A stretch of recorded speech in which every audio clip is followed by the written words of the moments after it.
Merci pour votre présence à cette conférence de presse. Je tiens à remercier les différentes personnalités qui ont bien voulu prendre leur temps et pour prendre part à cette rencontre de PASTEF Africa avec la presse nationale et internationale. Je remercie également les différentes organisations qui, depuis de nombreux mois, des années, sont engagées dans un combat que peu de gens ne croyaient pas du tout et qui aujourd'hui sont encore ici présents pour exprimer deux messages, principalement. D'abord, un message de gratitude et de reconnaissance à toutes les organisations panafricaines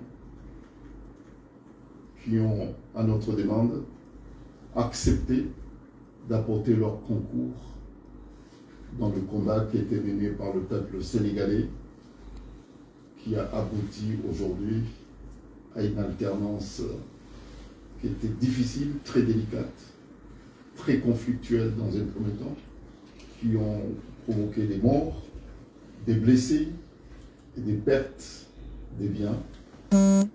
Mais le résultat est là, il est salutaire et promet à beaucoup de choses, bien évidemment ici au Sénégal, mais en Afrique également. Et puis deuxième message, c'est un message d'espoir. C'est un message à tous les peuples d'Afrique. Ça sera le deuxième message. Donc, cette conférence de presse est pour nous très importante. Parce que lorsqu'on mène un combat et qu'on arrive à des très bons résultats, il faut savoir aussi remercier ceux qui, de loin, qui sont dans l'anonymat, puisque la plupart sont dans l'anonymat, on ne les voit pas, mais ils sont nombreux, des millions d'Africains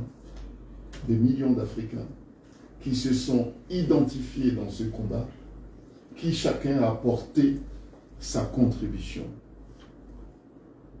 pour atteindre cet objectif commun. Je l'ai dit volontairement, il s'agit d'un objectif commun, parce que lorsqu'on parle des libertés, lorsqu'on parle de la démocratie, ce sont des valeurs universelles qui sont partagées par tous les êtres humains. Bon, donc, il était important que je revienne ici, dans ce local, puisque ce local était local de toutes les préoccupations, des craintes.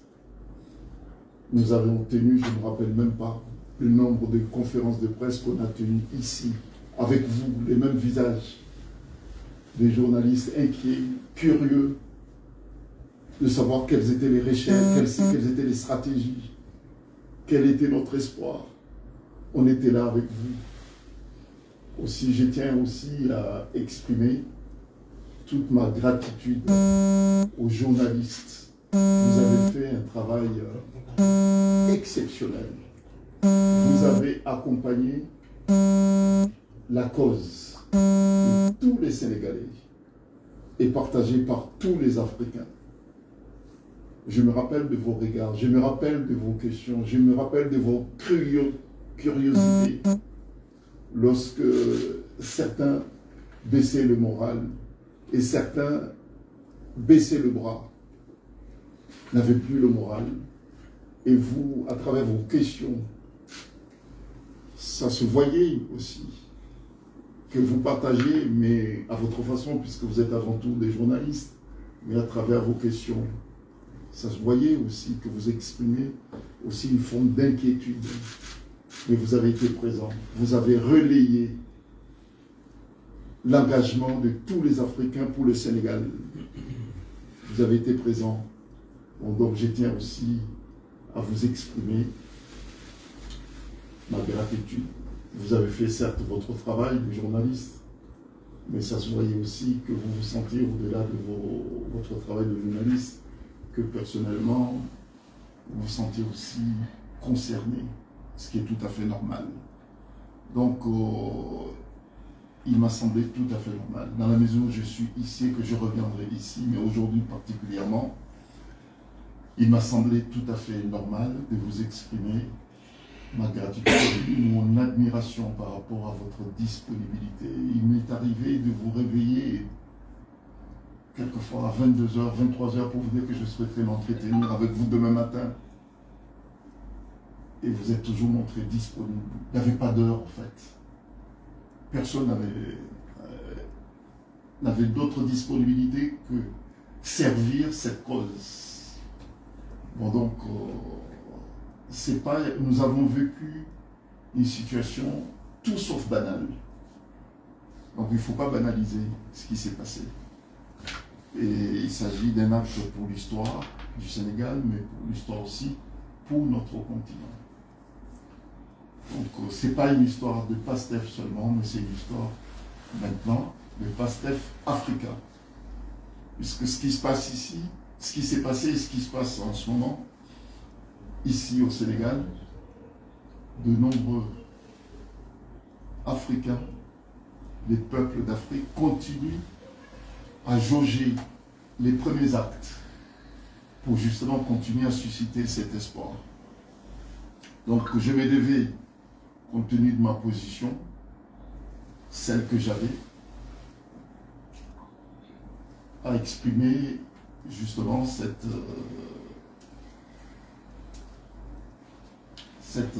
message de remerciement. Et ça ne va pas s'arrêter là, puisque nous parlerons également des pays d'Afrique qui, à l'instant où je vous parle, sont pris en otage, des peuples africains sont pris en otage par des dictateurs. Et de dire à ces peuples d'Afrique que cet élan que le Sénégal a bénéficié de la part des organisations politiques africaines, et de ces peuples bénéficieront du même soutien, de la même attention pour se libérer. Il y a des rendez-vous politiques très importants dans de nombreux pays africains cette année, en 2024.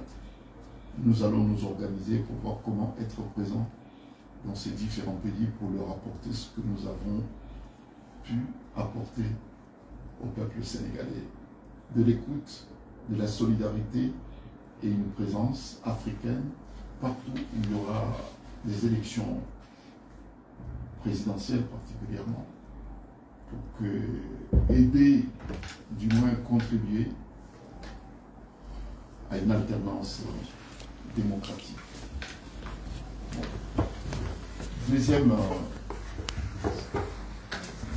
Le deuxième message, je ne peux pas oublier mes frères présidents des organisations et partis politiques panafricanistes qui, spontanément, ont accepté, lorsque PASTEF a fait l'objet d'un décret qui le bannissait sur l'espace politique au Sénégal, certains parlaient de PASTEF, ex-PASTEF. Nous avons été ceux qui n'acceptaient jamais de parler de ex-PASTEF, puisque PASTEF existait malgré ce décret. PASTEF existait dans le cœur et PASTEF existait aussi dans les actions. Le terme de ex n'a jamais été accepté. C'est pour cette raison que nous avons demandé et obtenu l'adhésion de nombreux leaders politiques africains qui ont accepté de changer, sans la moindre réticence, de changer le nom de leur parti et créer PASTEF Africa. C'est valable au Niger, c'est valable au Mali, c'est valable au Gabon, c'est valable en Côte d'Ivoire, c'est valable à Madagascar, c'est valable à l'île Maurice, et puis en Centrafrique, et puis récemment, il y a au Cameroun. il y en a encore d'autres qui vont se manifester et nous en sommes tous convaincus. Bon, donc, que ces personnalités africaines qui ont spontanément accepté de changer le nom de leur parti, je tiens au nom de M. Ousmane Sonko, au nom aussi de PASTEF, qui sont mes clients, à leur exprimer toute ma gratitude. Ils ont fait œuvre d'une solidarité exceptionnelle. Et ils ont fait renaître cette fibre patriotique africaine. Et c'est exceptionnel. Je n'accepterai pas du tout que leur adhésion, leur engagement à cette cause panafricaniste soit banalisé. Ils ont fait preuve de sacrifice, ils ont fait preuve d'engagement et puis de don de soi également. Et ses frères et sœurs, j'ai une pensée de respect envers eux. Et la plupart d'entre eux, ils ne me connaissent pas. La plupart d'entre eux, je ne les ai pas côtoyés physiquement. Mais ils se sont réveillés et se sont manifestés, ont manifesté leur disponibilité parce qu'ils croient que l'Afrique joue son destin et qu'ils n'ont pas envie de le vivre comme des spectateurs, mais ils ont envie d'être acteurs de l'ordre nouveau africain. Ils ont des idées pour le continent, ils ont des actions qu'ils souhaiteraient mener pour le continent africain. Nous aurons l'occasion dans les prochains mois, dans les prochaines semaines, de nous retrouver tous ensemble avec eux, avec les dirigeants sénégalais, pour dire tous ensemble ce que nous entendons faire de notre continent. Il y a des défis africains qui ne seront relevés que par les Africains eux-mêmes, avec des outils africains. Bien sûr que nous n'allons pas nous renfermer, loin de là, l'Afrique n'a jamais été un continent fermé, mais nous estimons tout simplement que les défis qui nous attendent, qui sont colossaux, que ce soit des défis sociaux, que ce soit des défis démocratiques, que ce soit des défis politiques, donc, que ce soit des défis pour l'environnement, que ce soit des défis en matière d'éducation, que ce soit des défis culturels, puisqu'il faut qu'au niveau culturel, que l'Afrique se retrouve, valorise son tissu culturel pour que notre continent puisse se réaffirmer sur la scène d'abord africaine et puis la scène mondiale. Donc sur les tissus culturels, nous avons aussi des défis à relever puisqu'il faut le redéfinir, il faut se l'approprier et puis le mettre en évidence. Bon, nous avons des défis aussi migratoires également, sur le continent d'abord et puis à l'extérieur. Tout ça, ça mérite des réflexions. Ce ne sont que des organisations politiques, puisqu'il y a des organisations de la société civile qui partagent avec nous les mêmes préoccupations, mais ces préoccupations doivent aussi avoir une réponse, ou bien des réponses politiques, qui doivent être incarnées par des politiques. Donc il y a une complémentarité entre les organisations politiques et les organisations de la société civile africaine. Cette complémentarité, nous devons le plus vite possible, dans la mesure où nous avons une opportunité, mais ô comment exceptionnelle, ici au Sénégal, d'avoir des dirigeants politiques qui sont arrivés au pouvoir, et ça c'est important, qui sont panafricanistes, mais issus des urnes. C'est exceptionnel. Et c'est très rare pour que ça soit souligné. Donc, nous devons aussi faire preuve d'opportunisme politique. De voir que nous avons des dirigeants qui sont issus des urnes, qui ont une légitimité mais immense et colossale.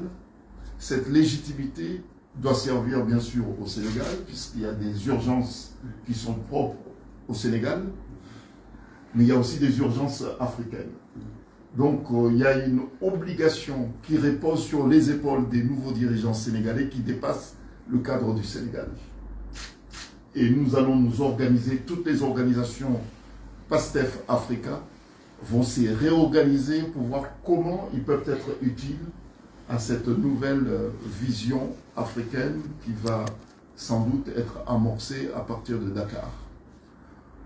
Bon voilà, donc vous connaissez bien, j'avais préparé un petit historique sur PASTEF, mais vous connaissez PASTEF mieux que moi, puisque vous avez été là en 2014, lorsque ce parti a pris naissance.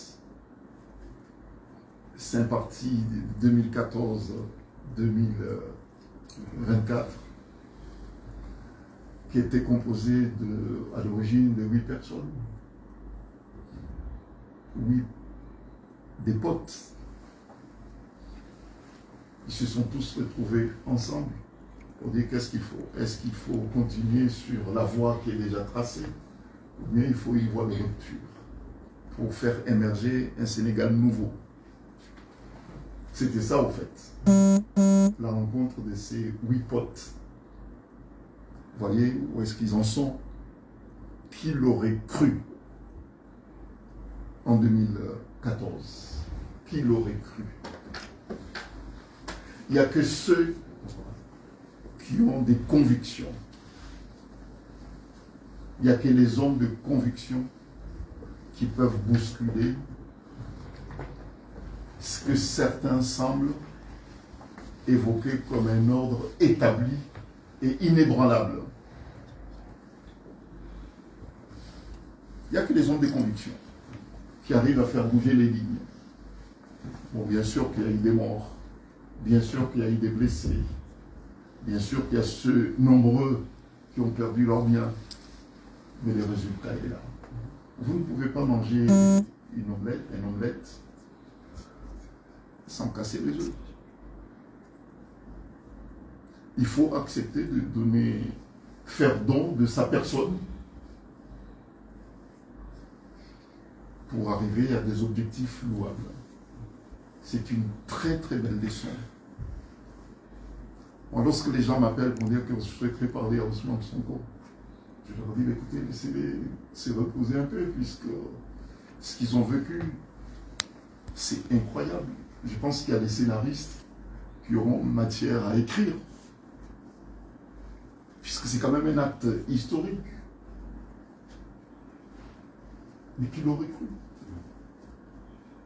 Je pense que c'est un message pour la jeunesse africaine. On a un message, mais lourd, en termes de leçon à la jeunesse africaine. Et ça fait rappeler ceux en 1960,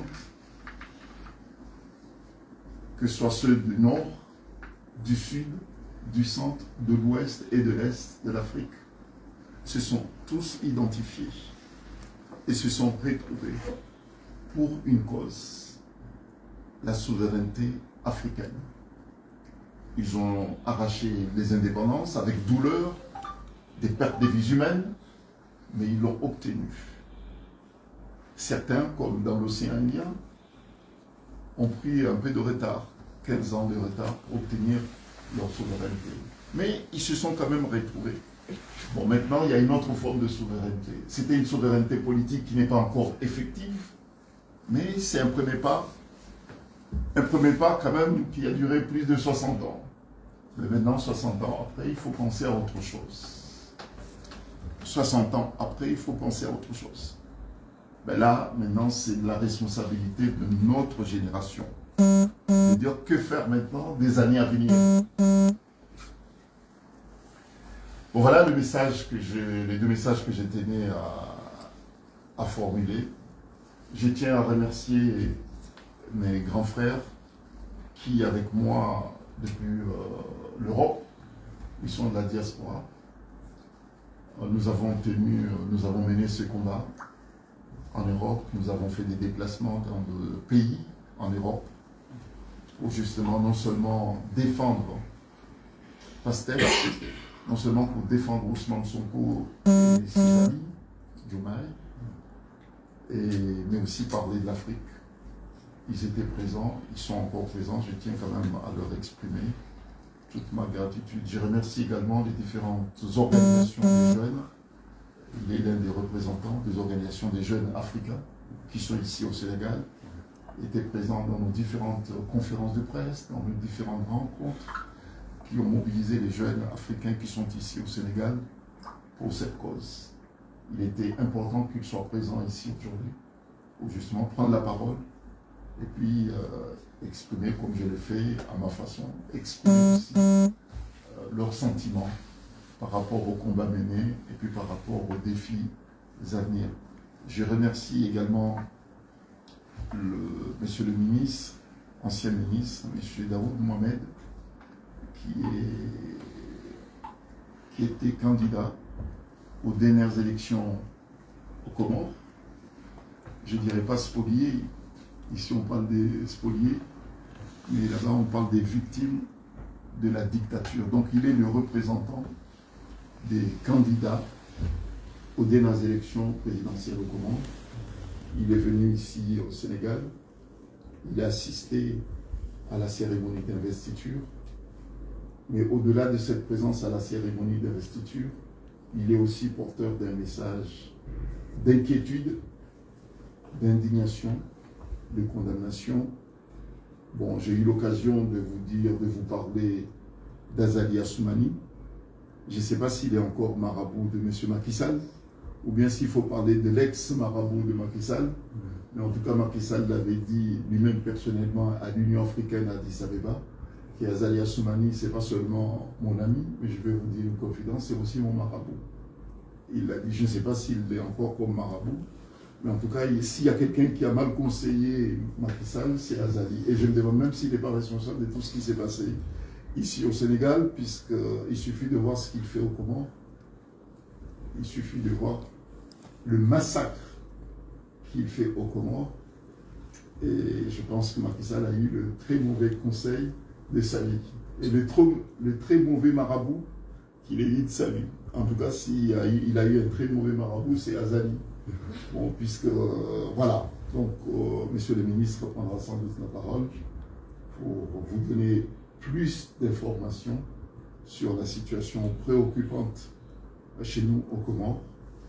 Et puis, Aboubacar Fall fera pareil, prendra la parole. Tabaté Selmov prendra la parole, et puis mon jeune frère. Et puis, il y a aussi la jeunesse comorienne qui est présente ici aussi. Je leur demanderai aussi de prendre la parole. Et puis on attend d'autres personnes qui vont venir tout à l'heure, qui prendront la parole également. Il y a des frères et sœurs des différentes organisations panafricaines qui sont dans leurs pays respectifs, qui souhaiteraient aussi prendre la parole pour exprimer aussi leurs sentiments par rapport à ce que nous avons vécu et puis par rapport à ce qui nous attend aussi dans les prochains mois. Et je tiens à vous remercier. Je resterai à l'issue de leurs interventions à votre disposition. Voilà, merci.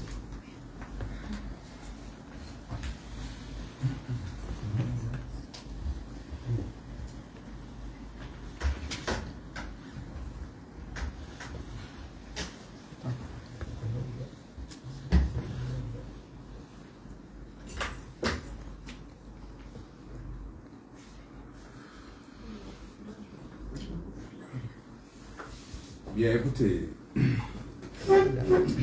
savez,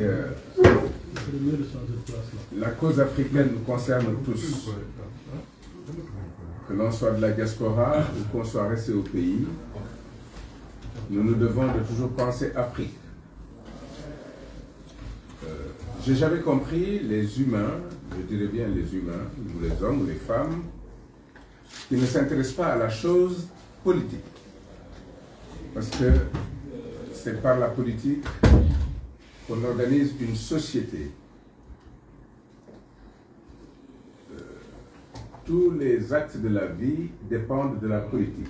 Quand on mange, si on mange quelque chose de qualité, c'est parce que la politique a décidé d'une campagne agricole qui diversifie une alimentation conséquente qui permette de disposer d'une santé solide. Tel n'est pas le cas généralement en Afrique. Ce n'est pas le souci des politiques que d'aider les populations à bien se nourrir. Il est évident que celui qui ne se nourrit pas convenablement ne peut pas disposer d'une santé conséquente, solide également. Et si par malheur vous allez dans les hôpitaux, ça ne va pas non plus. Alors, et tout ceci est décidé par la politique. C'est pourquoi je n'arrive pas à comprendre toujours les gens qui se désintéressent de la chose politique. Saint-Exupéry, disait, être homme, c'est être responsable. Il est bon d'avoir un degré de spiritualité, de croire en Dieu, mais Dieu aussi, il réagit de la manière où vous lui demandez de vous amener. Si vous êtes couché, il se couche à côté de vous. Si vous êtes debout, il se met debout à côté de vous. Si vous luttez, il est à côté de vous. Alors, les gens qui pensent que ça va tomber tout seul, non. Il faut se sacrifier, il faut aller au charbon, et pour cela, il faut travailler. Ce travail dépend de la vision des politiques, encore une fois, qui ont une vision, s'ils en ont une. Parce qu'en Afrique, généralement, on voit que tout est à faire. Donc, il y a du travail pour tout le monde. Si on n'arrive pas à donner du travail à tout le monde, notamment aux jeunes, c'est parce qu'on n'a pas une vision plausible. Et c'est le cas de la plupart des leaders africains. Ils prennent le pouvoir, mais ils ne savent pas où ils vont avec. Et généralement, pour s'imposer, ils veulent s'éterniser et s'imposer au pouvoir. Et ils le font avec l'autorité, l'abus d'autorité. Il serait temps donc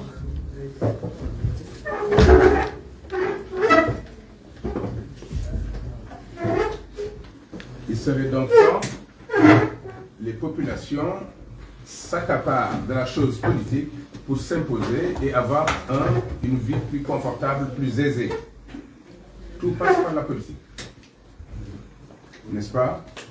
Victor Hugo disait, ceux-là qui vivent, c'est ceux qui luttent.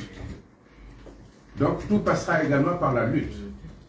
Le Sénégal a été un exemple de cette lutte. Une mobilisation générale, nationale, au niveau du Sénégal même, et nous autres qui étions dans la diaspora, nous avons su également nous mobiliser parce qu'on a vu des scénarios inattendus au Sénégal. Quand la première fois j'ai vu brandir des machettes au Sénégal, ça m'a paru si surprenant que j'en ai suffoqué. Hein. Et c'est là que l'idée de la CPI est venue. On s'est dit, il faudrait peut-être arrêter ces gens-là féroces qui menacent avec leur coupe-coupe de tuer pour s'imposer au pouvoir. Donc nous devions de nous mobiliser à l'extérieur aussi, ce qui a été très dynamique, puisqu'à chaque fois, et c'était même, ça a imposé le respect. Nous nous sommes retrouvés à la CPI, en Hollande, avec 500, nous étions plus de 500 personnes, 500 Sénégalais, venus de partout, de l'Espagne, de l'Allemagne, nous autres de France, de l'Italie, la Hollande elle-même, évidemment, et pour stopper cette tendance à la férocité, parce que le pouvoir rend fou. Quand généralement ils prennent le pouvoir, ils ne veulent pas le quitter parce que c'est le confort, alors que ce n'est pas là l'objectif. Celui qui fait de la politique, c'est parce qu'il s'intéresse à l'humain. Il aime l'humain. Celui qui aime l'argent doit faire des affaires. Et quand on a la chance de diriger des populations, on a des responsabilités qui obligent au respect de l'humain. Ne pas l'abuser, ne pas le torturer. Aujourd'hui au Sénégal, il y a des gens qui ont été tellement torturés qu'ils sont invalides, d'aucuns à vie, d'autres traumatisés, d'autres sont morts. Et c'est tout de même regrettable que cela se passe souvent sur ce continent, ce si beau continent, parce que si vous avez la chance de sillonner un peu l'Afrique, c'est d'une beauté exceptionnelle. Et pour vous dire qu'ils n'ont pas de vision de développement de nos pays, ils ne suscitent pas l'intérêt d'aller visiter d'autres pays d'Afrique. c'est par obligation professionnelle souvent qu'on a l'occasion de nous rendre ça et là en Afrique.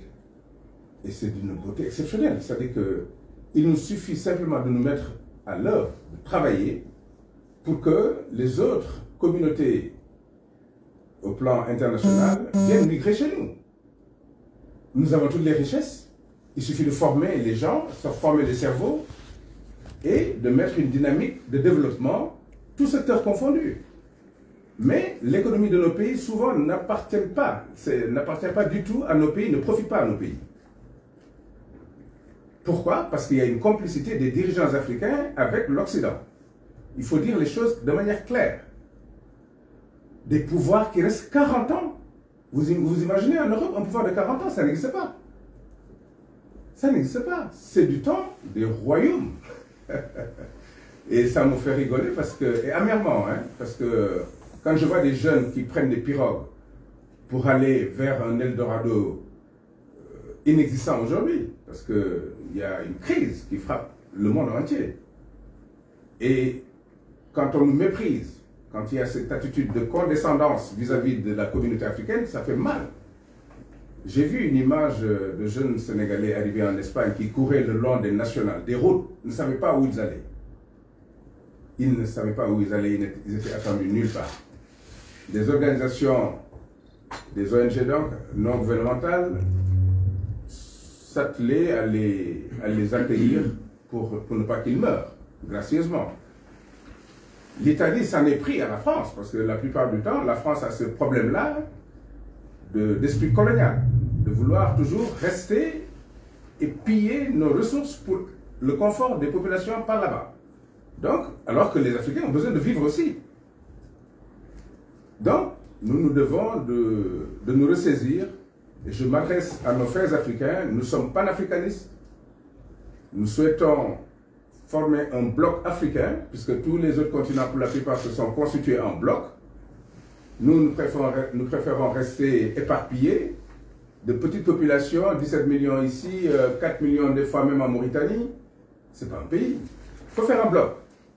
Développer les liens de communication, qu'il y ait des trains qui y vont, ça et là, des bateaux, des avions, tout ça dans un cadre économique soutenu grâce à une formation des cerveaux, des jeunes, pour disposer de sa propre liberté et de ne se consacrer qu'au bien-être de ces populations. C'est comme ça que fonctionne l'Europe.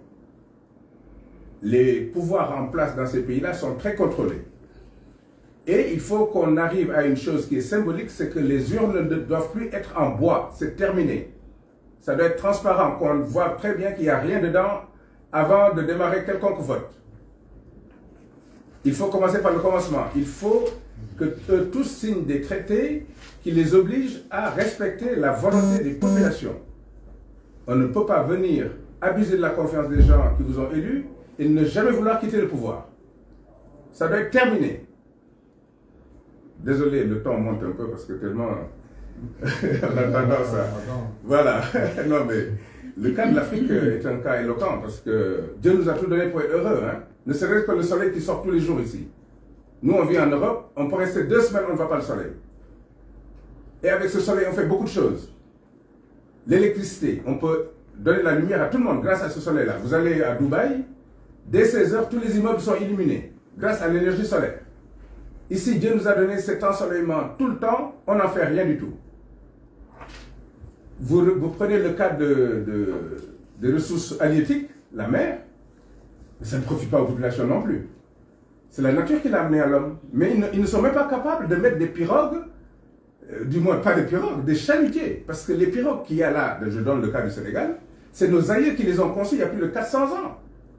Qui ont coupé des arbres, qui les ont rafistonnés les unes les autres pour faire quelque chose qui n'est pas conçu pour la haute mer.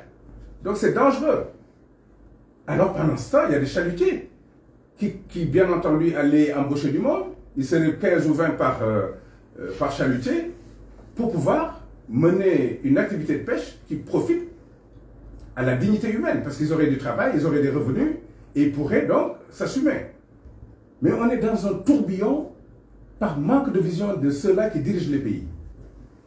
C'est ça la vérité et la catastrophe de de nos populations, enfin du moins de nos pays en Afrique. On demande le pouvoir, mais on ne sait pas quoi faire avec. Même faire du bon pain, ils ne savent pas faire.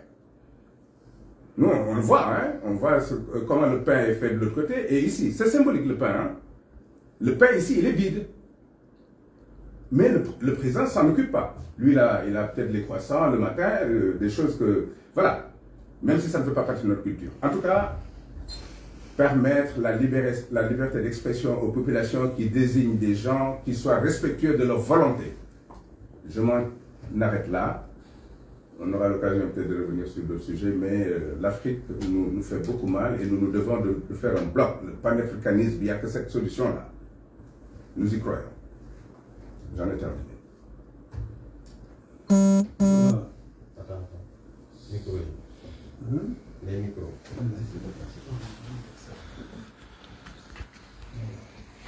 Salam alaikum. Je passe mon bonjour à toute la séance présente, les gens présents. Et je suis Kemoko Diakité. Je suis précédemment professeur d'économie-gestion en France. J'ai fait valoir mes droits à la retraite et je gère un organisme de formation professionnelle en comptabilité et gestion dans le cœur de mon métier. Alors moi, ce qui m'a surtout émerveillé, c'est le courage des amis comme Maître Saïd Larifou et d'autres qui, eux, ont sacrifié, ont vraiment abandonné toute activité pour aider PASTEF à aller au-delà à aller vers ses objectifs. Et ce qui m'a surtout en plus émerveillé, c'est que les déplacements qu'on a fait en Europe et tout, c'était en compagnie de cet ami Saïd Larifou, notamment à la Commission des droits de l'homme à Genève. Nous avons vraiment été présents et ça a été vraiment un combat, mais à la hauteur des enjeux. Au tout départ, moi j'étais un peu en retrait parce que je me suis dit ce qui se passe au pays, ça va s'arranger. Mais plus ça allait, moins les choses étaient il y avait moins de promesses pour l'avenir. Et donc quand j'ai vu ça, je me suis dit mais qu'est-ce qui se passe? Parce que au tout départ, moi j'étais secrétaire général des étudiants du Parti socialiste sous Senghor. Donc avec votre permission, je vous dirais, Khalifa Sall, qui est actuel challenger, qui a été battu effectivement, il était dans les jeunesses socialistes. Quand moi j'étais dans le mouvement, j'étais chargé des finances. Cet homme, enfin, cette organisation m'a vraiment poussé à aller vers la bataille, parce que je me suis dit, jamais nous n'avons connu le phénomène qui se passe aujourd'hui au pays.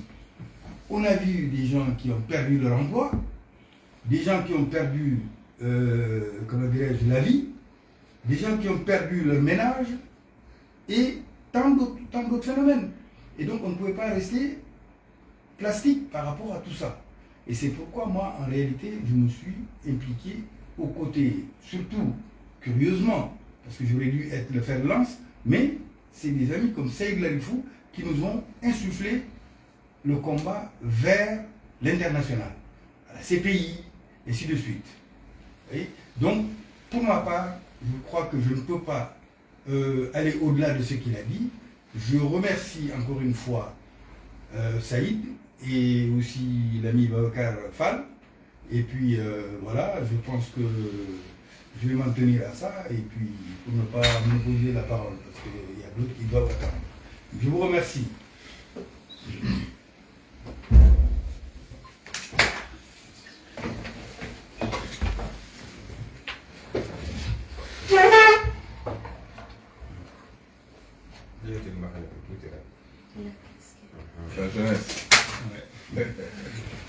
Bon, voilà, tout d'abord, je tiens à remercier pour la question ceux qui ont initié cette conférence, à savoir mon très cher ami Seyd Larifou. C'est sûr bien que chacun se présente. Bon, moi je me nomme Mamadou Moustapha Diallo, je suis membre de PASTEF Sénégal, patriote africain pour le travail, l'éthique et la fraternité. Donc voilà, comme je l'ai dit, je tiens à le remercier de m'avoir convié à cette conférence de presse et ce n'est pas la première fois d'ailleurs. Donc cette conférence a pour objectif de remercier en quelque sorte le peuple africain. Mais moi, je tenais à lui remercier personnellement d'avoir contribué beaucoup à cette lutte qu'on a menée depuis 2021 jusqu'à nos jours. Je me rappelle de ses plaidoiries au niveau de la Cour suprême où il disait voilà, aux juges que voilà, j'ai fait plus de 10 000 km pour venir plaider ici, s'il vous plaît, c'est au moins de regarder ne serait-ce que cela et appliquer le droit. Donc je ne vais pas trop monopoliser la parole, je pense que l'essentiel a été dit par mes prédécesseurs. Moi je suis juste là pour matérialiser l'unité africaine qu'on a toujours prônée. Donc je pense qu'au-delà des discours que l'on prononce, donc il est aussi important de parfois de matérialiser cela, c'est-à-dire d'assister aux activités des autres pays, même si par exemple ce n'est pas, comment dirais-je, ça ne te concerne pas personnellement, mais voilà, tu dois en faire une affaire personnelle. Parce que cette lutte qu'on vient de gagner d'ailleurs, ça n'a pas été seulement que sénégalais. Donc beaucoup d'Africains se sont mobilisés un peu partout dans le monde pour vraiment qu'on puisse y arriver. Donc je pense que si nous faisons aussi la même chose pour d'autres pays, on pourra libérer d'autres peuples. Donc j'insiste là-dessus, il faut vraiment que l'Afrique soit unie. Et voilà, le PASTEF, en l'occurrence, le président Ousmane Sonko l'a toujours prôné. Donc je me rappelle bien d'un extrait de son discours lors de sa libération au mois de mars 2021, lorsqu'il disait « Aux frères et sœurs africains, l'heure de notre révolution a sonné. N'acceptons plus ces petits présidents comploteurs, toujours à la solde de quelqu'un, mais jamais au service de leur peuple. Partout en Afrique doit souffler un vent nouveau de liberté, de démocratie et de souveraineté. Le 21e siècle doit être africain et siffler le réveil du phénix endormi depuis trop longtemps. » Je pense que... Ah ouais. Je pense que pour y arriver, on doit être soudés, on doit vraiment mener des actions communes. Je me rappelle bien lorsque le peuple comorien avait des difficultés avec Azali qui les massacrait. J'étais là en tant qu'Africain pour lui apporter notre soutien. Je pense que ce sont ces genres d'activités-là qu'on doit intensifier un peu partout en Afrique pour vraiment permettre à l'Afrique vraiment de rehausser son niveau au niveau mondial. Donc voilà, pour le moment, c'est ce que j'avais à dire. Je vous remercie. Merci beaucoup. Bon, le doyen.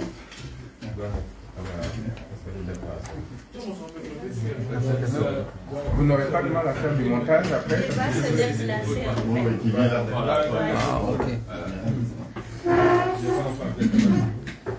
Montage, vous n'êtes pas parler après, parce que je voulais me présenter quand même, je ne l'ai pas fait. Tellement j'avais...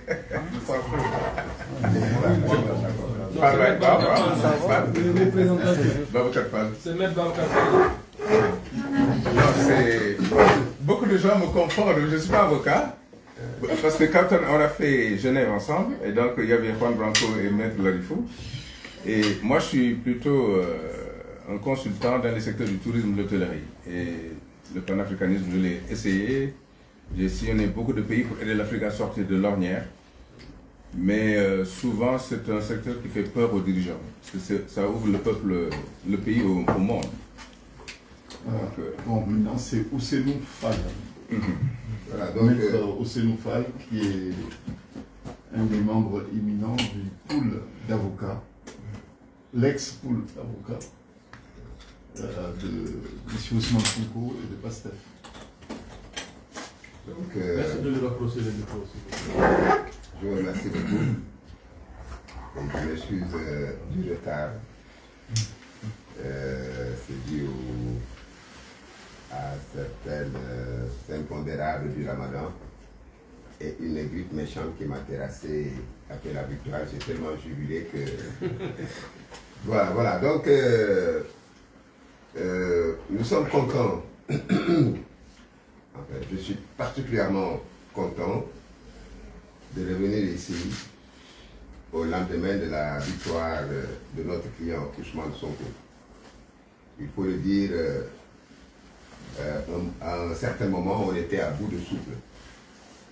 On était à bout de souffle parce que on y croyait et souvent on avait l'impression d'être des faire-valoir d'une justice qui était déjà arrêtée où les dés étaient déjà jetés. Donc, c'est un sentiment de soulagement. Et je dirais, on est vendredi saint, je rends grâce à Dieu, le Tout-Puissant. Parce que si on est arrivé là, c'est parce qu'il y a une main invisible, une volonté divine qui a voulu que cette injustice, et cette injustice a assez duré avec le régime de Macky Sall. Macky Sall, il faut le dire, a inventé toutes sortes de mensonges, des mensonges d'État, des complots. On se rappelle de l'affaire Adji Sarr. On se rappelle de... On est même allé jusqu'à l'accuser de vol de portable devant sa demeure, alors que c'était un vendredi saint où il allait à la mosquée. Si j'insiste sur vendredi, c'est parce qu'on est vendredi. Et j'ai toujours dit qu'en fait, on est vendredi saint et Inch'Allah, Ousmane Sonko candidatera. Et Ousmane Sonko a candidaté. Même si c'est par un plan B ou par un plan C, en tout cas, le passé est au pouvoir. Donc, je salue un peu cette victoire. Nous autres, surtout avocats, nous autres juristes, dans la bouchure, ou dans son projet, Ousmane Sonko affirme surtout des valeurs fondamentales, des valeurs tenant aux droits fondamentaux,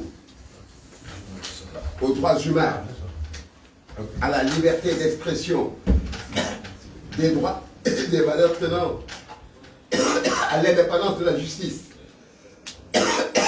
des valeurs tenant au respect de la présomption d'innocence, des valeurs tenant au respect de la dignité des détenus. Et Dieu sait que Ousmane Sonko et Bassirou Diomaye Faye sont bien placés pour en parler. Bassirou Diomaye Faye nous a dit qu'il a été détenu plusieurs mois durant, dans une cellule avec 2 autres personnes, une cellule d'à peine 7 mètres carrés. C'est pour vous dire quelle injustice, quelle ignominie avec ces régimes de. Qu'est-ce qu'ils ont bavé, qu'est-ce qu'ils ont traversé. Donc, je rends encore grâce à Dieu de Tout-Puissant. Que ces gens-là, que justice leur soit rendue. Nous, particulièrement, collectif de la défense de Ousmane Sonko, qu'est-ce qu'on n'a pas vu dans ces procédures? C'était des procédures fast-track. C'est-à-dire, on malmenait carrément, on tordait le cou aux règles élémentaires de procédure. On ne respectait pas les délais de procédure, les délais d'appel. Tout ça pour éliminer Ousmane Sonko. Si on pouvait le détruire, on l'aurait détruit. Si on pouvait le tuer physiquement, on l'aurait fait. Mais Dieu n'en a pas voulu ainsi. Dieu a voulu qu'Ousmane Sonko vive, ainsi qu'Assane Diomaye Faye, jusqu'à ce que la justice le soit rendue. Excusez-moi, comme mon dom est fan, nous autres les fans, on a un peu le sang chaud. Ah oui, ça. Et on dit qu'on a l'habitude de ne pas caresser les choses dans le sens du poil. On a l'habitude de dire les choses telles quelles. Moi particulièrement, j'ai été suspendu dans ce procès parce que je me suis dressé contre un juge qui apparemment était corrompu. Un juge qui juge l'affaire de diffamation, à qui le pouvoir avait donné toutes sortes de gratifications de largesse pour qu'il ne dise pas le droit. Je me suis dressé contre lui, j'ai été suspendu et j'ai dit alhamdulillah. Si c'était à refaire, je l'aurais fait. Parce qu'après 40 ans de barre, je n'ai plus rien à attendre de cette justice, que la justice elle-même, que la justice soit totalement rendue, toujours rendue. Je profite de cette occasion aussi pour rendre hommage à Saïd Larifou. Saïd Larifou, vous l'a dit, il a traversé Montego pour venir 10 000 km pour venir assister bénévolement notre client commun Ousmane Sonko. Ce n'est plus un confrère, c'est un ami, c'est un frère. Parce que après plusieurs mois de collaboration, on s'est familiarisé, je connais sa famille, il connaît ma famille. Quand je vais à Paris, je suis chez lui. Quand il vient chez moi, on est pratiquement tout le temps ensemble au Sénégal. Donc je profite de l'occasion pour lui rendre hommage. Et je profite de cette occasion aussi pour lui dire que nous sommes de tout cœur avec le combat qu'il mène dans le cadre de sa lutte contre Azani. Parce qu'il faut le dire, c'est un opposant comme Ousmane Sonko qui a été injustement exilé du fait de ses opinions politiques. Par conséquent, nous avons le même combat que lui. Pactef Comore qu'il a créé, ainsi que d'autres Pactef sur le plan africain, je pense que suivons le flambeau du Pactef Sénégal du projet d'Ousmane Sonko. Je vous remercie. Avant de céder la parole au ministre Mohamed Daoud.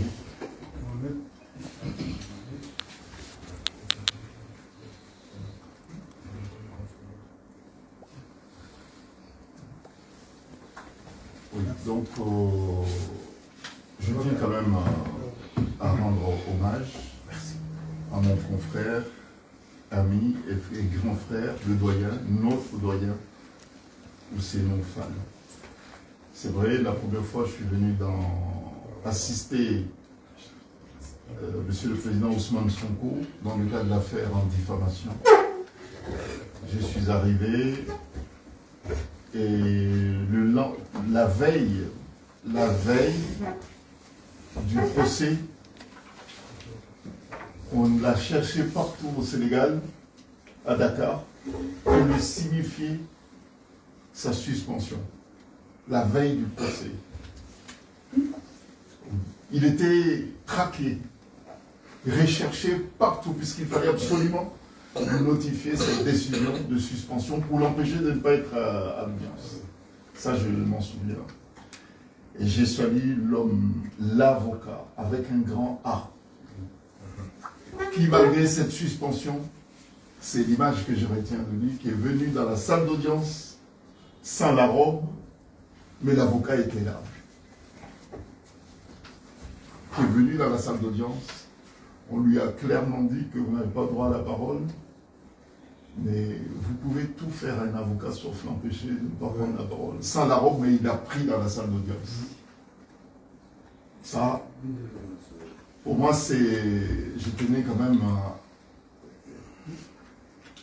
à faire remonter cet élément extrêmement important. Bon, sans compter aussi la veille, alors que notre confrère Branco devait être avec nous à l'audience. Il a été, pas empêché, c'est un mot gentil, mais il a été brutalisé et refoulé aux frontières. La veille également. Ça, ce sont des éléments de l'histoire qui méritent d'être soulignés pour rendre hommage à ces courageux avocats qui ont fait don de soi pour la cause. Bon voilà, je tenais à le dire. Voilà.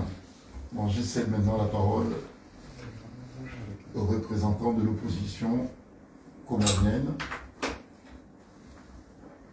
Je suis aussi leur avocat. Par ailleurs, je suis aussi leur avocat. Salam alaikum, tout le monde. Maître Larifou et les autres ont parlé du Sénégal, de la situation, et Boubacar a dit qu'on devait parler Afrique aussi. Et il m'a ouvert la voie pour parler de comment. Et merci, mesdames et messieurs les journalistes, d'être venus à cette conférence de presse. D'autres parmi vous, de Simon, au lendemain de la fête nationale du Sénégal, mais également de l'investiture de son Excellence, M. Bassirou, dans ses fonctions de président de la République sénégalaise.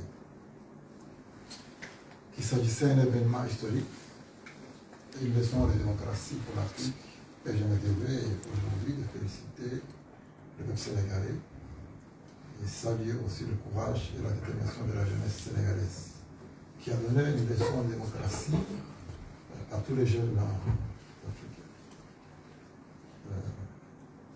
Parce que sans cette élection et sans cette jeunesse, on ne serait pas là aujourd'hui. Je me rappelle d'Abraham Lincoln, qui a aboli l'esclavage aux États-Unis. Il disait qu'un bulletin de vote très puissant qu'une balle sorti dans le fusil. Et la jeunesse sénégalaise l'ont montré avec le. Je voudrais aussi saisir cette opportunité, m'acquitter des devoirs, remercier nos frères sénégalais de l'honneur qu'ils nous ont fait de nous avoir invités à participer à cet important événement. Je remercie également les organisateurs de cette conférence, notamment avec notre conseil, qui m'a permis de prendre la parole aujourd'hui au nom du collectif des 5 candidats de l'opposition comorienne qui ont participé aux dernières élections présidentielles. Je vais me présenter, moi c'est M. Eduardo Delahmed, Maître l'a dit tout à l'heure, je voudrais aussi le rappeler. J'ai été candidat en 2016 avec Maître sur 27 candidats, si je me rappelle bien. Il est arrivé 5e, moi je suis arrivé, non, 4e, c'est ça. Moi je suis arrivé 7e. Mais au moins c'était des élections et tout le monde avait reconnu. Cette fois-ci, avec la situation, il s'est trouvé obligé de s'exiler à l'étranger. Mais les raisons que je vais retenir cet exil, c'est mieux qu'il soit exilé. Parce qu'aujourd'hui, cet exil a permis de faire un travail très important pour notre pays, pour l'Afrique en général. En 2024, il n'a pas pu se présenter. Mais nous qui sommes restés au pays, nous avons quand même continué le combat et participer pour préserver la démocratie au Comore, malheureusement. C'est pourquoi aujourd'hui nous avons souhaité vous rencontrer devant le monde entier et les Comoriens de l'intérieur comme de la diaspora qui nous écoutent et qui nous regardent pour communiquer, informer l'opinion nationale et internationale sur la crise post-électorale qui prévoit nous de Comores suite à la publication des résultats fabriqués par la commission électorale soi-disant indépendante. Maître l'a expliqué tout à l'heure de manière brève les élections, comment ça s'est déroulé. Mais je voudrais porter reconnaissance le 14 janvier 2024. Et ce jour-là, je préfère vous exposer les faits pour que vous compreniez un petit peu la situation. Ce jour-là, les électeurs sont présentés aux yeux dans les bureaux de vote à l'heure qui a été fixée au territoire national. Malgré ça, mais à 14 h, les représentants des candidats ont été expulsés sans fondement juridique par les bureaux de vote. Et les militaires se sont permis de ramasser les yeux. C'était une organisation bien planifiée et que personne ne pouvait empêcher. Moi-même, j'étais témoin de cette situation en juin parce que j'étais là-bas. Et aucun dépouillement n'a été fait dans les bureaux de vote, ni la présence des représentants des candidats lors de ces dépouillements. Ce qui nous a beaucoup marqué, c'est que le même jour, dans la journée, la CENI a annoncé un taux de participation de 100%.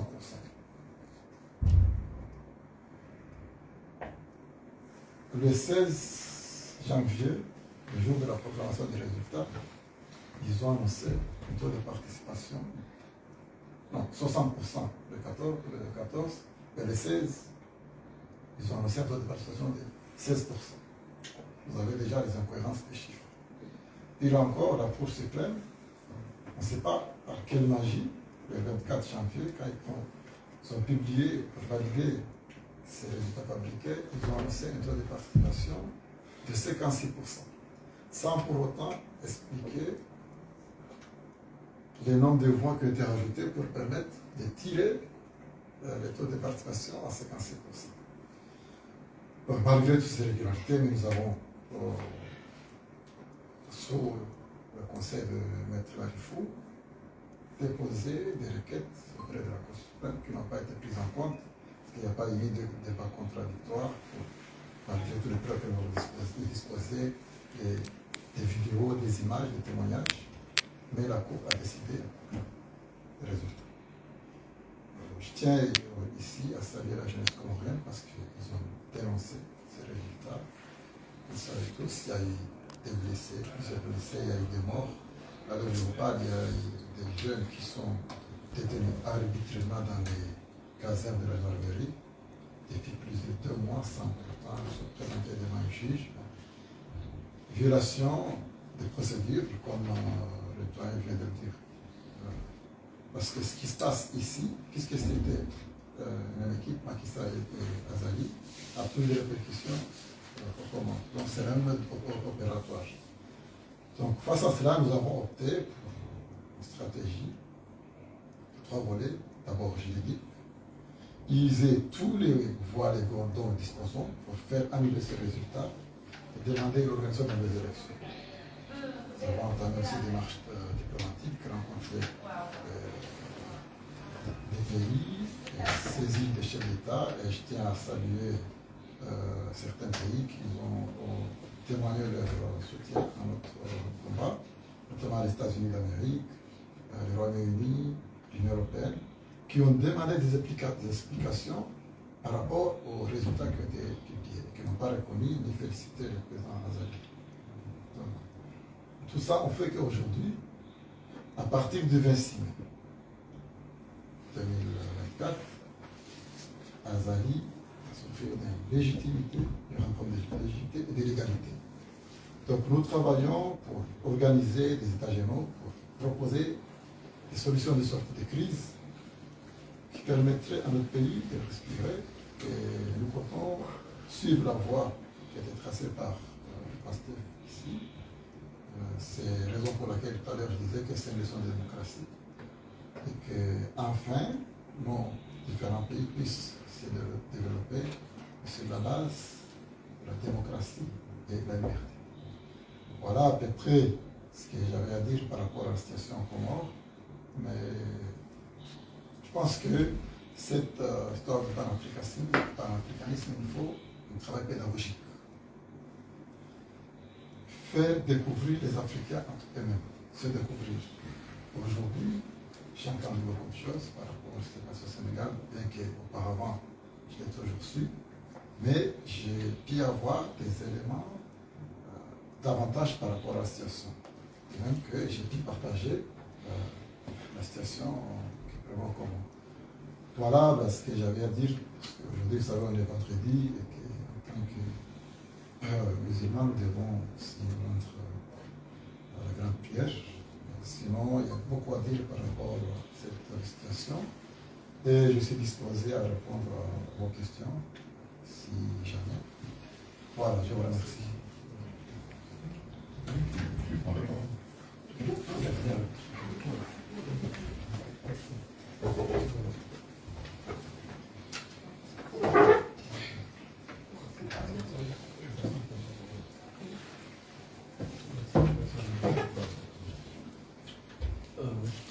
Bonjour à toutes et à tous. Je me présente. Je m'appelle Bakiri Nahmid. je suis étudiant comorien, résident ici au Sénégal. Si on me donne la parole, je ne pouvais pas refuser. Normalement, je dois parler, même si 1 minute. Si je suis là aujourd'hui, c'est pour continuer le combat mené par nos dirigeants, nos grands frères, pour que demain, nous et nos enfants puissions avoir une bonne vie et un avenir meilleur, bien un avenir radieux. Donc je tiens à féliciter l'ex, parce qu'avant qu'il est maître, mais il est aussi ex-ministre des Affaires étrangères, si je me souviens très bien, et l'ex, voilà, et aussi l'ex-ministre des Intérieurs. Donc je vais arrêter là et vous remercier, vous tous. Donc je veux dire merci beaucoup. Bon, maintenant, j'aurais voulu rajouter quelque chose sur les comment, si vous permettez juste. Vous verrez avec les montages, ça va venir. Alors, la relation qu'il y a eu, la relation entre les Comores et le Sénégal est une relation séculaire. Ça date d'il y a des centaines d'années.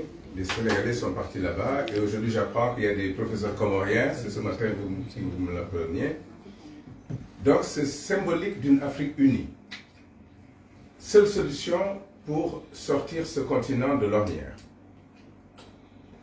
Je remercie la communauté comorienne de France, sous l'égide de Maître Lalifou et de notre ami Kassim, sont toujours venus nous soutenir lors des manifestations hebdomadaires. Je dirais bien hebdomadaires, parce que tous les samedis, on savait se retrouver sur une place, ou la place de la République à Paris, ou la place Trocadéro, et faire une marche.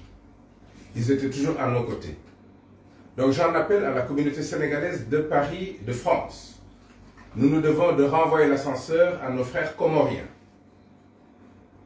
Nous allons nous constituer pour à chaque fois organiser la même chose qu'on a fait pour le Sénégal, organiser des marches, pour que Azali ne se sente pas non plus en paix. Parce que ces dictateurs-là, il faut les perturber, il ne faut pas qu'ils aient le sommeil tranquille.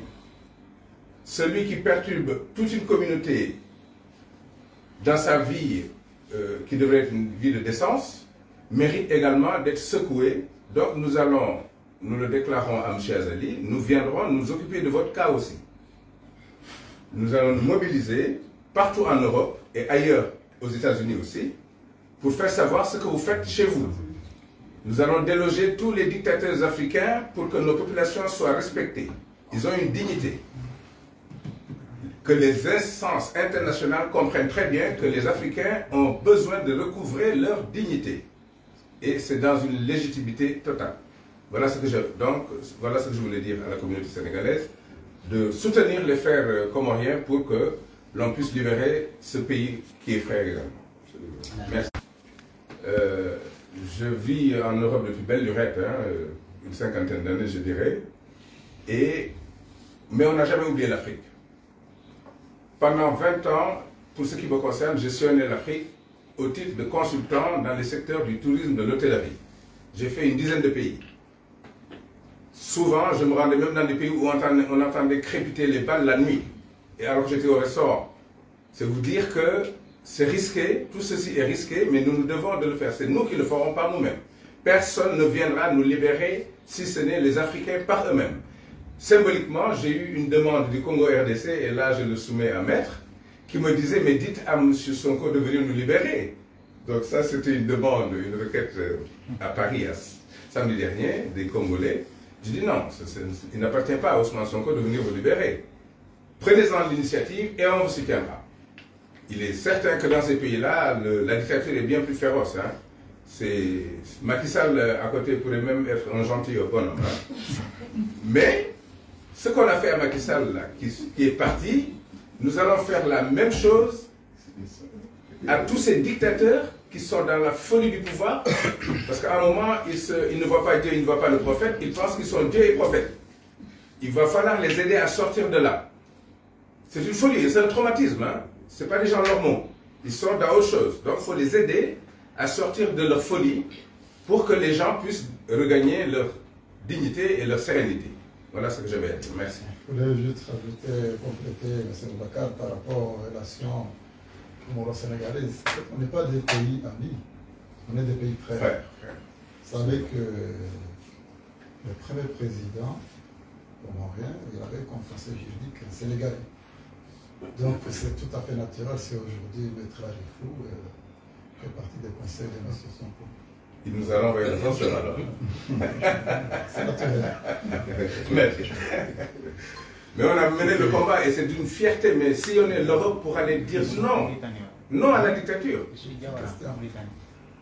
D'accord. Vous avez des questions, je pense. Il y en a des questions.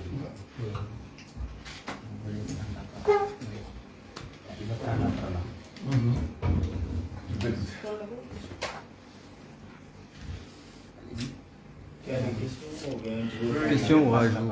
Ah, je vous laisse la place. Il y a des Je vous laisse la place. Il y a de la Mauritanie. Ah, il vient de la Mauritanie. il y a des choses à faire là-bas aussi. Il y a la parole alors. Il y a un Des travail, bandits qui sont là-bas il y a aussi. un travail à faire là-bas. Ah oui, oui, c'est des voyous. Bonjour à tous et à toutes, je salue tout le monde. Je m'appelle Djaliban Diawara, je suis mauritanien. J'étais là depuis mon lycée, c'est ici que j'ai fait mon lycée à Karim Baïpal. Les gens qui connaissent ici, au Sénégal, Karim Baïpal, c'est très loin d'ici. Mais je suis venu ici parce que c'est important pour moi. Je me rappelle bien, lorsque je suis venu ici au Sénégal, le PCDG, et je me suis regretté pourquoi ne pas venir faire au collège même. Parce que j'ai compris l'importance de l'Afrique, l'importance de mon pays. Je crois que nos doyens a tout dit. Mais aujourd'hui en Afrique, pour moi, d'après mes analyses, on a deux combats. C'est combat externe et interne. Parce qu'on a des leaders, on a des combattants qui sont déterminés, qui sont là pour le peuple. Mais il y a certains qui les empêchent toujours. Maintenant, nous les jeunes, c'est à nous de prendre nos responsabilités, de prendre nos destins en main. Parce que quand on dit peuple, tout le monde parle peuple, toujours c'est les jeunes. Donc, il y a certains qui n'ont pas, c'est-à-dire, je vais dire un proverbe soniqué, je traduis ça en français, dit que si ton père te donne un grand boubou, toi-même il faut mettre une poche. Ça sera plus bien. Nous aussi, on a un leader qui est là pour la jeunesse, qui est là pour le peuple, il se nomme Brown Daoulabe, qui est toujours là pour la jeunesse. Donc, le pan-africanisme, c'est important pour nous, parce que le pan-africanisme, c'est pour la jeunesse, surtout la jeunesse africaine. Donc, tout ce que je peux dire, c'est remercier M. Larceli, il m'a invité, et je dis que je vais tout faire. Aujourd'hui, c'est vendredi, mais je vais tout faire pour venir ici. Et il m'a résisté loin, mais c'est important pour moi de venir ici. Et je remercie tout le monde. Merci. J'ai une question pour nos doyens sénégalais qui sont ici, si c'est possible. Est-ce que vous êtes déterminé, c'est-à-dire vous êtes prêts à venir nous aider, nous les jeunes Comoriens? Vous êtes prêts à venir en Comores ou bien à faire tous les moyens d'aider les citoyens comoriens? C'est ma question. Nous sommes certainement disposés, hein, parce que, comme je dis, les Comoriens sont toujours à nos côtés lors de nos manifestations, à Paris et ailleurs en Europe. Et ça nous encourageait, on sentait une solidarité pour la même cause. Parce que nous souffrions de gens totalitaires. Quelqu'un qui veut tout prendre, c'est-à-dire qu'ils n'ont pas compris que Dieu n'a donné à l'humain qu'un seul instrument. Il n'y en a pas deux, hein. Il n'y a pas un être humain qui ait deux instruments. Ou plus, non. Alors, avant de le remplir et de vraiment bien l'étoffer, il faut laisser les autres aussi disposer de leur légitimité à se nourrir convenablement et tout ça. Donc c'est d'où le fait que je disais, il faut que les humains, les Africains s'intéressent à la chose politique. Parce que ici, la politique, elle est perçue comme étant une bande de voyous, et effectivement, c'est des voyous pour la plupart d'ailleurs. Mais c'est autre chose. C'est s'occuper des humains. C'est noble hein, comme démarche. Quand on voit des enfants qui sont dans la rue ici, livrés à eux-mêmes, qui vont chercher à manger eux-mêmes, et qu'on se dit croyants, en quelle religion sommes-nous là? Des enfants, 5-6 ans, on leur demande d'aller chercher à manger? Les responsables politiques, ils sont où? Vous allez à l'hôpital de Paris, ils n'arrivent pas à se soigner. Le plateau technique n'est pas bon parce qu'on a détourné l'argent du pays à des fins personnelles. Et on laisse le pays en rade. C'est ça qu'il faut arrêter. Toutes ces violations des droits de l'homme, il faut les arrêter. Donc, ça va démarrer certainement, il y a un nouveau souffle, parce que ce n'est pas la première fois qu'on parle de panafricanisme, mais il y a un premier souffle là qui vient de surgir. Il faut que l'on aille plus loin, étape par étape, et aller jusqu'aux Comores, libérer les Comores, et c'est pourquoi je disais, Azali, qu'il s'attende à ce qu'on vienne s'occuper de son cas. On va parler de lui à l'international, comme on a fait pour Macky Sall, qui a fini par quitter le palais. Parce que s'il n'y avait que lui, il ne quitterait pas. Le matelas est très doux. Hein? Donc une fois là-dedans, on ne veut pas quitter. On mange la bonne chair pendant que le peuple mange du poisson séché. Hein? Donc, tout cela, il faut l'arrêter. Ils sont dans des tourments de folie. Si vous ne les arrêtez pas, ils ne quitteront pas. Et c'est pourquoi ils tuent. Parce que quelqu'un de normal ne tue pas son prochain. Quelqu'un de normal ne tue pas. D'accord? Si on en arrive à tuer, je ne dis pas une personne, 2, 3, mais une centaine, c'est qu'on est dans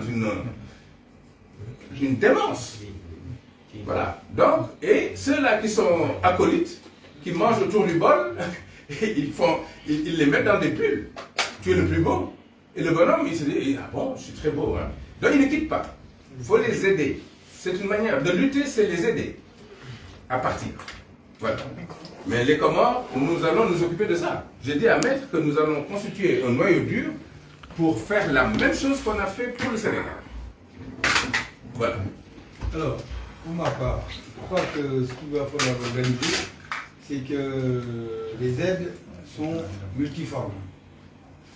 Moi, pour ma part en tout cas, je vous garantis quelque chose, c'est que s'il y a des contributions financières, des trucs comme ça, vous pouvez me saisir, on va me donner ma contribution. Parce que sur le plan disponibilité, je ne suis pas, je dis encore une fois, très disponible. Je suis, lui le sait, je suis très rarement dans les manifestations même du PASTEF, alors que je suis dans le Mont Cap du PASTEF en France. Donc je suis membre du PASTEF et je suis membre des cadres du PASTEF. Mais très rarement dans les manifestations. Par contre, les contributions, là, je dirais, je suis... il est actif. Non, là, je suis très actif. Mais là, ce que vous faites déjà, c'est une forme de contribution. Voilà. Là, votre présence ici, c'est déjà une forme de contribution. N'hésitez pas. Et je me demande même si ce n'est pas la contribution la plus précieuse. Voilà. N'hésitez pas, la présence, oui. N'hésitez pas à saisir les différentes organisations pour les contributions financières, parce que c'est très important aussi. Quelquefois, quand les gens vont sur place, ils ont des blessés. Je me rappelle quand il y avait des blessés sur Ziguinchor et tout ça, on a fait une contribution immense. Parce qu'à l'époque, les camarades du PASTEF à Dakar nous ont fait comprendre qu'il n'y avait rien dans les caisses et qu'il fallait quand même faire quelque chose. Donc on a vraiment contribué à la hauteur de nos moyens en tout cas. Donc n'hésitez pas pour ça. D'accord? Monsieur le journaliste, vous avez une question? Oui, j'ai deux questions concernant aussi son contrôle et le président Bassirou Diomaye Faye. Après sa prestation de serment, il entre en fonction. Maintenant, vous, en tant que PASTEF Africa, avez-vous un message à lancer au nouveau chef de l'État? La deuxième question, ça concerne la cause panafricaine. Qu'attendez-vous du nouveau chef de l'État? Au nouveau chef de l'État, d'abord, mes voeux de réussite dans ses actions, et puis mes voeux de réussite également au Sénégal. Voilà. Bon, maintenant, il l'a dit, hein, que chaque bulletin de vote qui ont amené qui l'ont amené jusqu'à obtenir 54,28%. Chaque bulletin de vote, et pour lui, est une dette morale. Voilà, il l'a dit, je le répète, c'est une dette morale. C'est un bulletin d'espoir. Tous les bulletins qui se sont additionnés jusqu'à arriver à 54,28% au premier tour, c'est un bulletin d'espoir. Et je le connais. Je connais Ousmane Sonko. Ils ont déjà fait don de leur personne, non pas pour jouir le pouvoir pour le pouvoir, mais pour être au service de la nation et du peuple sénégalais. Bon, maintenant, l'Afrique, nous n'avons pas émis un bulletin, mais nous avons soutenu. Je me rappelle lorsqu'il y a un ami sénégalais qui faisait mon affiche avec Diomaye, et puis Ousmane Sonko, il a dit je vote. Ousmane Sonko, Diomaye, j'ai dit non, je ne vote pas, je soutiens. Vous voyez, je dis non, rectifiez, mettez je soutiens, mais je ne vote pas. Non, donc il y a ceux qui ont voté, il y a ceux qui ont soutenu. Et le soutien des Africains, c'est un soutien aussi moral. Et puis parce que nous voyons en leur démarche un espoir. Si aujourd'hui mon petit frère parle des Comores et dit est-ce que vous êtes disposé à nous aider, c'est parce qu'il y a un espoir. Pas seulement des Comores, hein, mais l'espoir de tous les peuples d'Afrique. Et cet espoir est venu ici. Et par ici, voilà. Et il faut dire les choses. L'Afrique est très fière du Sénégal. Voilà. Ça, c'est le message panafricain, c'est que l'Afrique est très fière du Sénégal. Je me rappelle, après l'élection, la victoire, et demain, moi, je suis retourné à Paris. Je suis arrivé dans une salle d'audience lorsque mes confrères et même la présidente du tribunal, la cour d'appel de Paris m'ont vu. Et tout de suite, ils ont partagé cette victoire avec moi. Ils sont venus me saluer pour... Vous voyez, bon, donc, cette victoire a été saluée par tout le monde, au-delà même de l'Afrique. Et c'est une très belle leçon que l'Afrique a donnée aussi à certains qui pensent qu'ils sont les seuls capables de parler de la démocratie, voire même de la pratiquer. Bon, donc, oui, nous partageons cette fierté. Et je vais même très loin.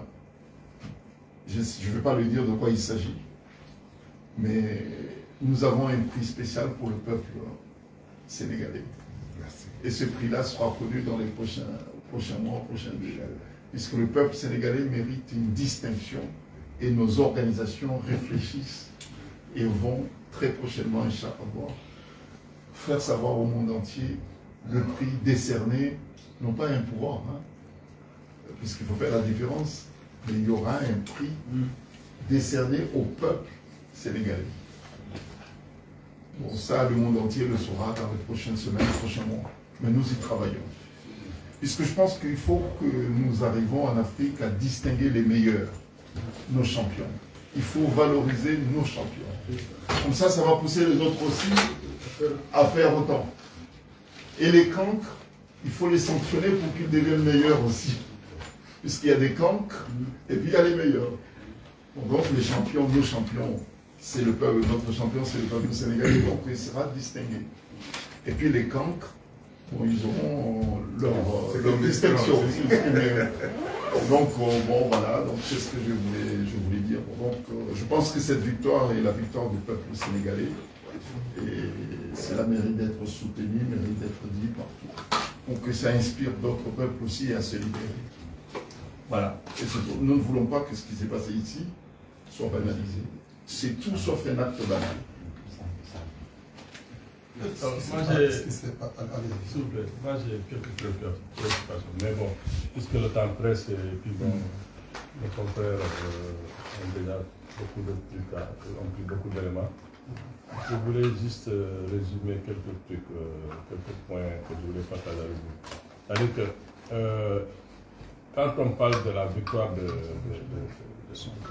à la présidentielle cette année, tout nous ramène au président Ousmane Sonko. Alors, ce dernier-là, dans sa longue marche vers le pouvoir, il a toujours eu à l'idée d'imposer un rapport de force avec le pouvoir sur place.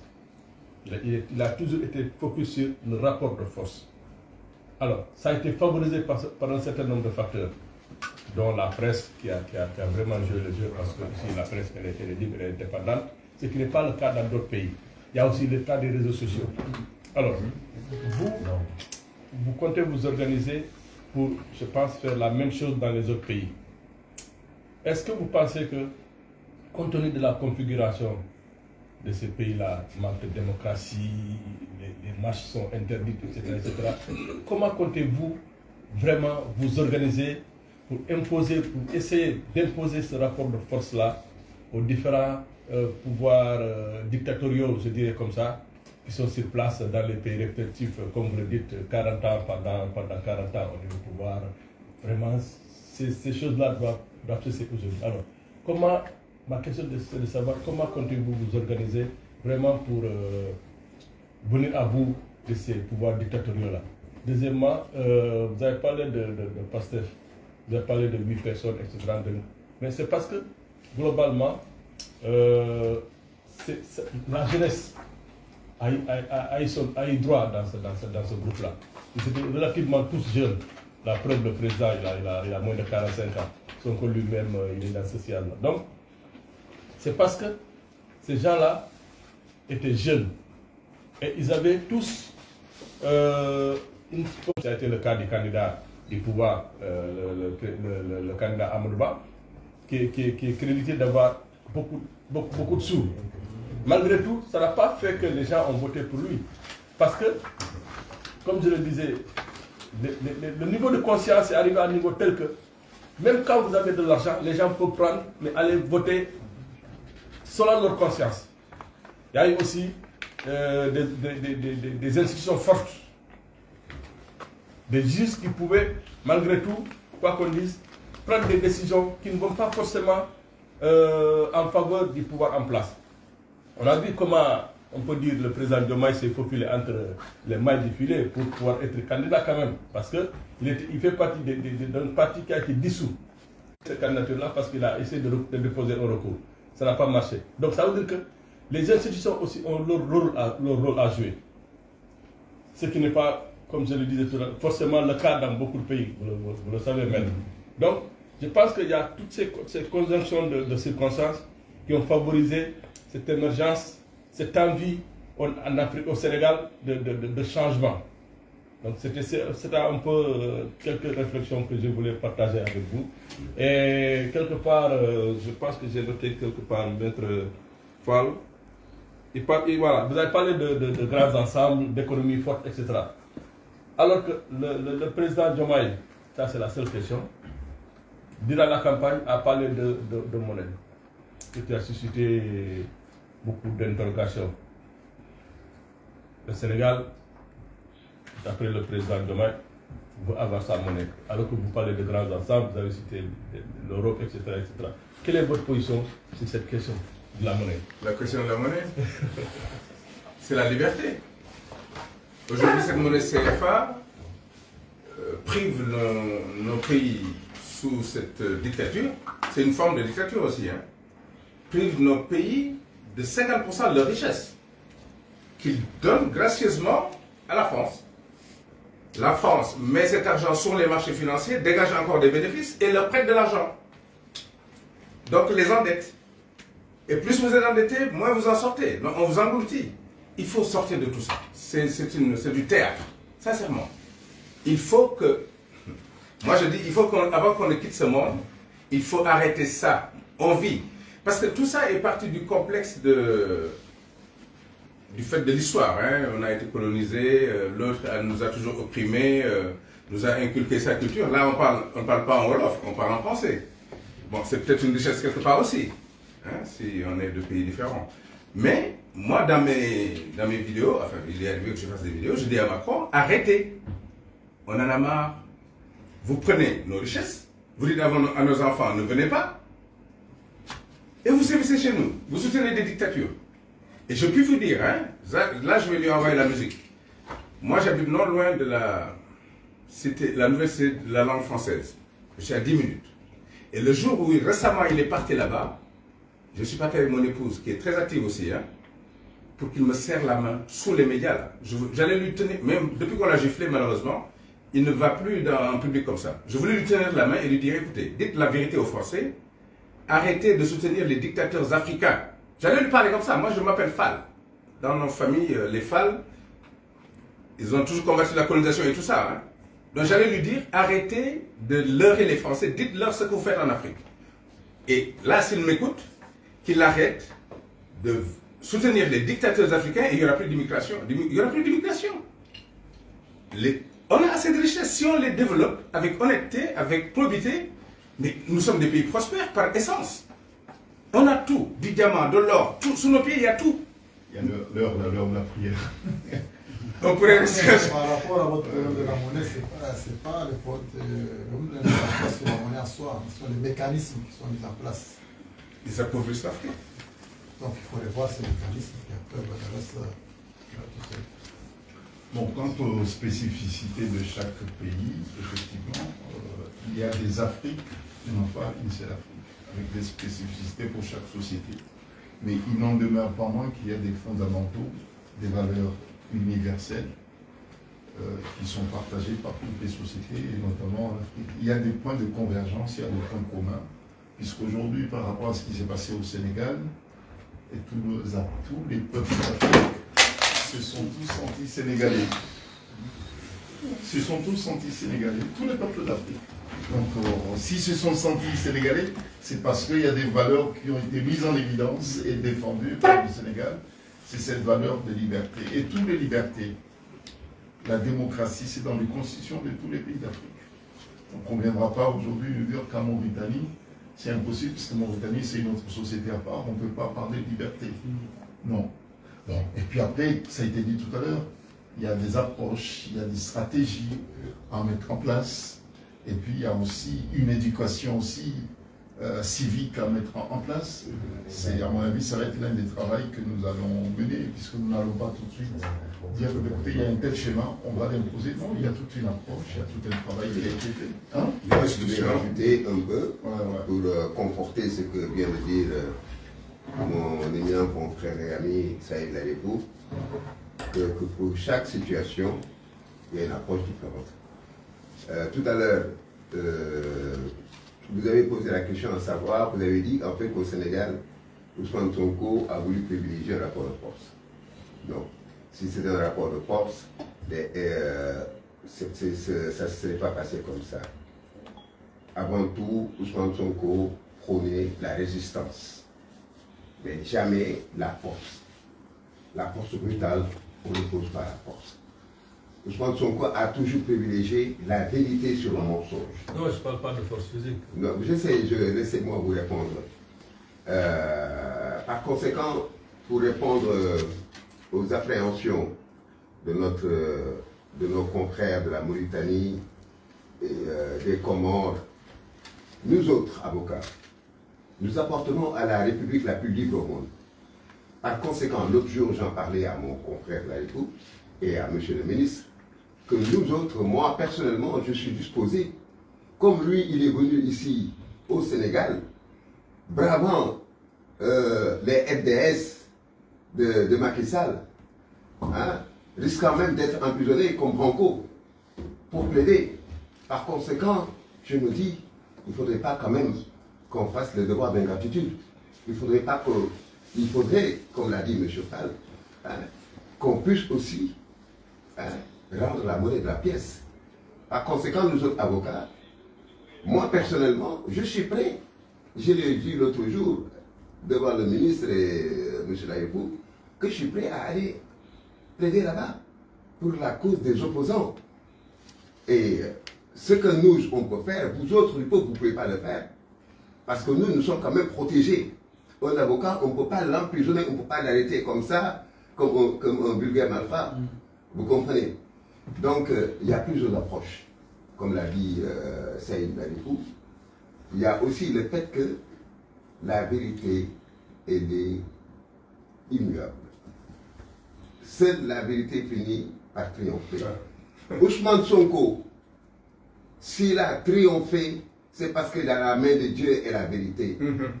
Il y a un philosophe allemand qui disait que la vérité a un drôle de destin. Elle est souvent ridiculisée. Elle est ensuite combattue par tous les moyens. Mais elle finit par s'imposer parce que c'est un don de Dieu. Et Inch'Allah, dans ces pays, la vérité ne pourra pas triompher du mensonge. Il faut comprendre aussi que dans cette histoire, je l'ai dit tantôt, ce qui se passe ici a des répercussions ailleurs, naturellement.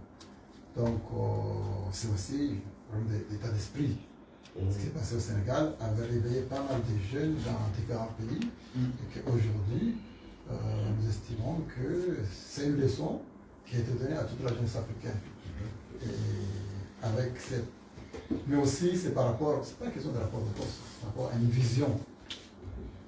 Au projet qui a été porté par M. Sonko, a fait que tout le monde a adhéré. Aussi par rapport à ce qui se passe en face, la gestion de notre pays fait qu'aujourd'hui, les gens commencent à prendre conscience, à faire la part des choses par rapport à un projet qui les a présenté et à la situation dont ils vivent. Donc, ils sont obligés de réagir. Voilà. Et il y a une chose que je vais juste ajouter par rapport à ce que vous avez dit, le rapport de force. Le rapport de force n'a pas été mené par Ousmane Sonko. Ousmane Sonko, c'est quand Macky Sall lui a dit qu'il était un lion endormi. Donc, dès l'instant que tu dis ça, tu sors de la logique discursive. Tu t'installes dans le combat. Et c'est là où Pastef s'est dit, mais attendez, il va où? Il est lion. Et les autres sont quoi? Ce ne sont pas des agneaux. Voilà le schéma. Et c'est là, parce que je ne sais pas si vous vous souvenez de la presse, bien entendu, il a dit que lui, il est un lion endormi. Et que de toute façon, chez eux, les Tchèques, d'ailleurs c'est pourquoi tout le temps, moi je passais tout mon temps à écrire que sur eux, je ne discutais même plus de rationalité, mais j'étais dans la critique. Voilà. Et donc il a dit chez eux, les Tchèques, ils meurent armes au poing. Et il croit que nous sommes quoi? Nous ne sommes pas des agneaux non plus. Voilà, c'est tout. Donc le rapport de force, moi, à mon avis, il n'a pas été mené par Ousmane Sonko.